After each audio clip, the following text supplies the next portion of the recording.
बागेश्वर धाम के पीठाधीश्वर पंडित धीरेन्द्र कृष्ण शास्त्री ने जो धार्मिक आयोजन रखा है उसमें आज शिरकत करने पहुंचे हैं भारतीय जनता पार्टी के सांसद और मध्य प्रदेश भारतीय जनता पार्टी के प्रदेश अध्यक्ष वीडी शर्मा। आपका अपना संसदीय क्षेत्र भी पास ही में लगता है, तो आप स्वाभाविक सी बात है पहले भी आते रहे हैं, आज भी आए हैं, लेकिन आज आप एक ऐसे मौके पे आए हैं जब बागेश्वर धाम की लोकप्रियता अपने चरम पर पहुंच गई एक विवाद के बाद, जिसके बाद तमाम सवाल उठे, सब कुछ हुआ, लेकिन हम देख रहे हैं पहले कमलनाथ आए, अब आप आए, सवाल उठ रहे हैं कि आखिर राजनेता भी लगातार दरबार पहुंच रहे हैं। ये इस बात को मैं सिरे से खारिज करता हूं कि पहले कमलनाथ आए इसलिए बाद में आया। मैं इस स्थान के साथ मेरे आने से पहले मेरी धर्मपत्नी बागेश्वर धाम महाराज का आशीर्वाद लेने के लिए जब मैं संसदीय क्षेत्र में चुनाव लड़ रहा था, मैं तो पहली बार आया, तो उस समय महाराज जी का आशीर्वाद लेकर के, हनुमान जी का आशीर्वाद लेकर के, महाराज जी का आशीर्वाद लेकर के हमने उस समय शुरुआत की थी। बाद में महाराज जी ने जब विवाह, कन्याओं के जो विवाह, गरीब कन्याओं के विवाह वो करते हैं, पिछली बार मैं उसमें आया था। बीच में समय समय पर मैं आता रहता हूँ। मेरे संसदीय क्षेत्र में पन्ना के अंदर कलदा हमारा क्षेत्र है, घोर ट्राइबल है, घोर ट्राइबल। वहां महाराज जी ने कथा की थी। कथा में 11 यजमान कौन थे? वो जनजाति क्षेत्र के सामान्य लोग थे, और वहां महाराज जी ने उनके बीच में कथा करके धार्मिक आयोजन के साथ नशा मुक्ति का अभियान, शराब से मुक्ति का अभियान भी लोगों को संकल्प दिलाने का काम वहां महाराज जी कर रहे थे। तो इसलिए मेरी भावनाएं महाराज जी के साथ, इस स्थान के साथ, ऐसे एक नहीं कई काम महाराज जी के द्वारा, यहां उन्होंने कहा है कि इस क्षेत्र के अंदर कैंसर हॉस्पिटल खोलेंगे। बुंदेलखंड के अंदर माननीय प्रधानमंत्री जी का स्नेह और आशीर्वाद है। वो बुंदेलखंड पर जब कैन बेतवा लिंक परियोजना में 44,605 करोड़ का माननीय प्रधानमंत्री इस बुंदेलखंड की गरीबी को, इस बुंदेलखंड के जिसको हम कहते हैं कि सूखा बुंदेलखंड, अभी हरा भरा और समृद्ध बुंदेलखंड बनाने का माननीय प्रधानमंत्री एक ऐतिहासिक कदम उठा रहे हैं। तो आज इस दिशा में हेल्थ एजुकेशन को लेकर के भी माननीय प्रधानमंत्री और हम सब लोग जिस दिशा में बुंदेलखंड के क्षेत्र को आगे ले जाने चाहते हैं, धीरेन्द्र शास्त्री जी अपने अनुयायियों से प्रयास कर रहे हैं कि यहां पर कैंसर हॉस्पिटल बने। तो एक ऐतिहासिक काम इस क्षेत्र के लिए महाराज जी के स्नेह और आशीर्वाद से भी वो करने का जो प्रयास करना है बहुत महत्वपूर्ण। लेकिन आप लोग आते हैं तो आस्था, कांग्रेस के नेता आते हैं, जैसे अभी हाल में कमलनाथ आए तो कहा जाता है चुनाव आ गया इसलिए आ गया। आप स्टैंड पर रहिए ना, आप स्टैंड पर रहिए ना। मुंह में राम बगल में छुरी,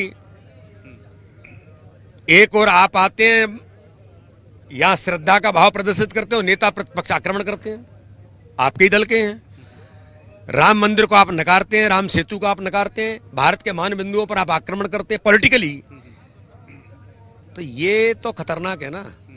दोहरा चरित्र आप राजनीति में रखते हैं, और जिसको हमने कहा कि वो सॉफ्ट हिंदुत्व लाने का प्रयास करके आप वोट बटोरना चाहते हैं। तो कांग्रेस जिंदगी भर वोट बैंक की पॉलिटिक्स जो करती रही है, ये घातक है। वो तो कमलनाथ तो इसको हम छल और कपट भी कहते हैं, इसको हम छल और कपट भी कहते हैं। तो आप श्रद्धा रखते हैं तो रखिए, और धार्मिक स्थल पर जाते हैं तो हम तो नॉर्मल आते हैं। हम कोई, आपने मुझे देखा होगा, राजनीति कोई बात ही नहीं है।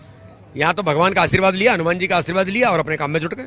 अच्छा, तो अभी अगर हम बात करें तो हनुमान जी के भक्त भी अपने आप को बताते हैं कमलनाथ, और अब तो उनके नाम के साथ भावी मुख्यमंत्री भी जोड़ा जाने लगा है।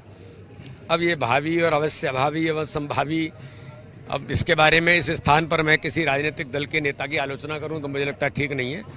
अगर वो भावी हैं तो मैं उनको मुबारकबाद देता हूं, और सपनों में कोई मुख्यमंत्री बनता है जो कई महीनों से, कई सालों से बन रहे हों, जब से सत्ता गई है तब से उनको सपना आता है। अगर कोई सपने में देखे तो हमें क्या कष्ट है। अच्छा, एक सवाल, अब आपने इस जगह की बात की, तो इस जगह पे जब हम बात करते हैं तो एक संकल्प लिया गया है हिंदू राष्ट्र बनाने का भारत को, इसे आप कैसे देखते हैं? क्योंकि सनातन की बात भी लगातार मंच से हो रही है। ये जो विषय है हिंदुत्व, तो हिंदू के बारे में अगर आप बात करेंगे, इस भारत में रहने वाला हर आदमी हिंदू है, और हिंदुत्व जीवन पद्धति है, और जीवन पद्धति में कोई कहता कुछ भी रहे, इसी जीवन पद्धति में लोग जीते हैं इस भारत की इस मात्र भूमि पर। उसी आध्यात्म में लोग जाने का प्रयास करते हैं। जैसे आपने देखा होगा कमलनाथ जी घूम रहे हैं, अंत में कहाँ रहे हैं? टकरा वहीं रहे हैं। तो इसलिए ये बड़ा विषय है, और इस पर समाज में, देश के अंदर इस प्रकार के जो लोग हैं वो अपनी बात समाज में सनातन संस्कृति इस देश का मूल है, उस पर लोग उसके आधार पर ही हम जी सकते हैं, उसके आधार पर ही हम चल सकते हैं और इस पर पूरा देश चलता है। इसलिए इन बातों के बारे में चर्चा देश के अंदर होती है। एक आखिरी सवाल, इतना जो पंडित धीरेन्द्र शास्त्री पे तमाम आरोप लगे, आक्षेप हुए, इसे आप कैसे देखते हैं? क्या ये हमला किस पे है? कौन सा आरोप? मैं तो ये मानता हूं कि जब मैंने कहा कि इस प्रकार के काम, हनुमान जी की उनके ऊपर कृपा है और उनके अनुयायी अगर देश के अंदर बनते हैं या श्रद्धा और आस्था का भाव अगर जागृत होता है तो भैया इसमें किसको कष्ट है? तो क्यों होना चाहिए?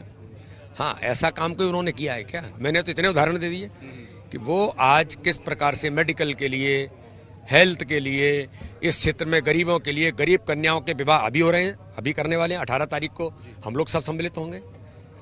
तो ये इतने काम करने का प्रयास उनके द्वारा अगर इस क्षेत्र के अंदर है और देश और दुनिया के लोग अगर उनके साथ श्रद्धा और भाव रखते हैं तो मुझे लगता है किसी के पेट में दर्द नहीं होना चाहिए। तो भाजपा को क्या उनका आशीर्वाद मिलेगा 2023 विधानसभा चुनाव में? भाजपा को हमेशा आशीर्वाद है।